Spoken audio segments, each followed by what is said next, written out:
नमस्कार, मैं सुप्रिया विश्वास। आप देख रहे हैं अपनी क्षेत्र की खास खबर। मोदी सरकार अगले कुछ दिनों में बजट पेश करेगी जो देश की दशा और दिशा दोनों तय करेगा। इस बजट से यह भी तय होगा कि जनता को राहत कैसे मिलेगी। आजाद भारत में पहली बार सूट बूट वाली मोदी सरकार ने इनकम टैक्स को कारपोरेट टैक्स से भी ज्यादा कर दिया है। टैक्स के नाम पर आम आदमी का गला रेता जा रहा है। इस कड़ी में गब्बर सिंह टैक्स यानी जीएसटी की बात करना भी जरूरी है, क्योंकि आप जो भी खरीदते हैं उस पर जीएसटी देना पड़ता है। माचिस की डिब्बी, मग, कॉटन शर्ट, आटा, दही, दवाई, पढ़ाई से लेकर पॉपकॉर्न सब पर जीएसटी है। हाल ये है कि 64% जीएसटी का कलेक्शन इस देश की निचली 50% आबादी से आ रहा है। आप देख रहे थे सचिन कुमार की खास रिपोर्ट। फिर मिलेंगे एक नई खबर के साथ। सच के सिवा कुछ नहीं। धन्यवाद। आज से कुछ ही दिन के अंदर, आज 9 तारीख हो गई है, करीब 21-22 दिन के अंदर इस देश में मोदी सरकार यूनियन बजट पेश करेगी और वो यूनियन बजट इस देश का भविष्य तय करेगा। अभी आपने देखा ये 48 घंटे पहले ग्रोथ रेट आई है 6.4%। तो वो जो यूनियन बजट होगा वो इस देश के अर्थव्यवस्था की, इस देश के रोजगार की दिशा और दशा दोनों तय करेगा।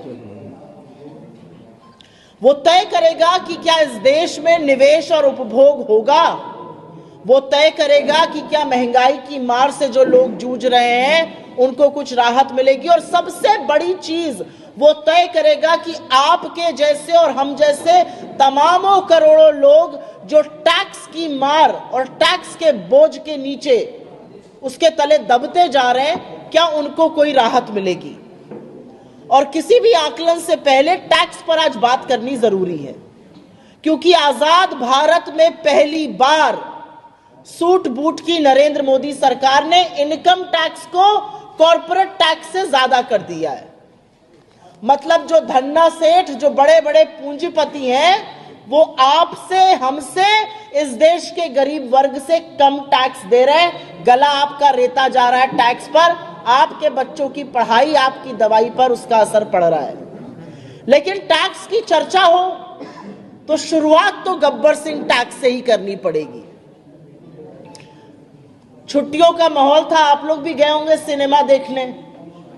हो सकता है 2 बच्चों के साथ गए हो। लड़के ने कहा हो मैं नमक वाला पॉपकॉर्न खाऊंगा, बच्ची ने कहा हो कि मैं तो सॉल्ट कैरेमल खाऊंगी। हो सकता है धर्मपत्नी ने कह दिया हो मैं तो मिक्स खाऊंगी। अब वही अड़चन आ गई, जीएसटी कौन सा लगेगा, 5 लगेगा, 12 लगेगा, 18 लगेगा। ये गुत्थी सुलझाने में पूरा देश उलझा हुआ है। और इसीलिए गब्बर सिंह टैक्स की बात करनी है, क्योंकि जीएसटी एक इनडायरेक्ट टैक्स है। आपकी पॉकेट में 5,000 रुपए है, आपकी पॉकेट में 500 रुपए है, आपकी पॉकेट में 50 लाख रुपए है, सरकार को कोई फर्क नहीं पड़ता। अगर आप आज की तारीख में कोई सामान खरीदते हैं तो गरीब हो या अमीर, उसको एक बराबर जीएसटी का टैक्स देना है। और इसीलिए इनडायरेक्ट टैक्स को डीमेरिट टैक्स कहा गया है। ये उपभोग पर टैक्स होता है, ये कंजम्पशन टैक्स होता है। आप जो भी खरीदिएगा, आपने जूता खरीदा, आपने शर्ट खरीदी, आपने आटा खरीदा, दही खरीदी, उस पर एक बराबर टैक्स देना है। इस देश का सबसे अमीर आदमी मुंबई के नरीमन पॉइंट पर भी वही टैक्स दे रहा है जो हजरतगंज का रिक्शे वाला दे रहा है। एक माचिस की डब्बी पर, एक बाल्टी के मग पर, एक कॉटन की शर्ट पर, एक हवाई चप्पल पर। यह असलियत है जीएसटी की।